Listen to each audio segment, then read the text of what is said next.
ভাইয়ের সাথে দেখা হয়ে গেল আজকে। বান্দরবান যাচ্ছিলাম, তো এখানে বিশ্রামের জন্য কিছুক্ষণ ছিলাম, তো এই ভাইয়ের সাথে দেখা হয়ে গেছে আমার। যাক, ভাইয়ের জন্য অবশ্যই দোয়া করবেন, আশীর্বাদ করবেন, সাপোর্ট দিবেন। হ্যাঁ, থ্যাংক ইউ সাইমন দা, খুব ভালো লাগলো, খুব এক্সাইটেড, কারণ সিনিয়র ভাই আছে সাথে। আমি নার্ভাস ফিল করছি, তারপর আমি ট্রাই করছি। এক্সাইটেড বাট আমি ট্রাই করতেছি। গুড মর্নিং এভরিওয়ান, আশা করছি আপনারা সকলে ভালো আছেন। আমি ঠিক 9 মাইলের উদ্দেশ্যে যাচ্ছিলাম, হুট করে আমার দাদার সাথে দেখা হলো, খুব ভালো লাগলো। উনি কিন্তু অনেক ভালো মনের মানুষ, উনি কিন্তু আমাদের পাহাড়ের সম্পর্কে অনেক ধরনের ভিডিওস দেয় আমাদেরকে, আমার খুব পছন্দ হয়। দাদা, আমার অডিয়েন্সদের উদ্দেশ্যে কিছু একটা বলেন প্লিজ। আচ্ছা ঠিক আছে। ভাইয়ের সাথে দেখা হয়ে গেল আজকে। বান্দরবান যাচ্ছিলাম, তো এখানে বিশ্রামের জন্য কিছুক্ষণ ছিলাম, তো এই ভাইয়ের সাথে দেখা হয়ে গেছে আমার।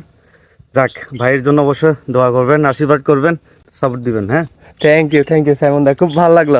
আমি একদম এক্সাইটেড, মানে কি বলবো, আমি হুট করে এই যে উঠন্তি আপনার উঠন্তি, তারপরেও কিন্তু ওনার বাইকটা আমি যেই মাত্র এই যে এই লোগোটা দেখছি, আমি কিন্তু সাথে সাথে রানিং এ রেখে দাদার সাথে একটু কথা বললাম, সেলফিও তুললাম। উনি কিন্তু খুব ভালো মনের মানুষ, উনি কিন্তু আমাদের পাহাড়ের সম্পর্কে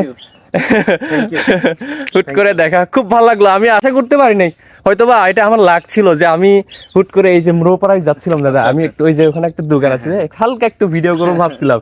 তো এটাই হয়তোবা আমার লাগ, আমি সকালে উঠতে পারি না, আজকে হুট করে উঠছি, তারপর ওনার সাথে দেখা, হয়তোবা আমার কপাল লেখা ছিল বিদায়, কিন্তু দেখা হয়েছে। আমার খুব ভালো লাগলো স্যামন দা। থ্যাংক ইউ আঙ্কেল, হ্যাঁ দেন একটু।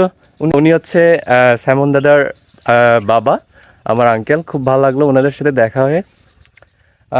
স্যামন দা, আমি কি বলবো, আমি খুব এক্সাইটেড, কারণ সিনিয়র ভাই আছে সাথে। আমি নার্ভাস ফিল করছি, তারপর আমি ট্রাই করছি। এক্সাইটেড বাট আমি ট্রাই করতেছি। যাক, আপনাদের কেমন লেগেছে অবশ্যই একটু জানাবেন।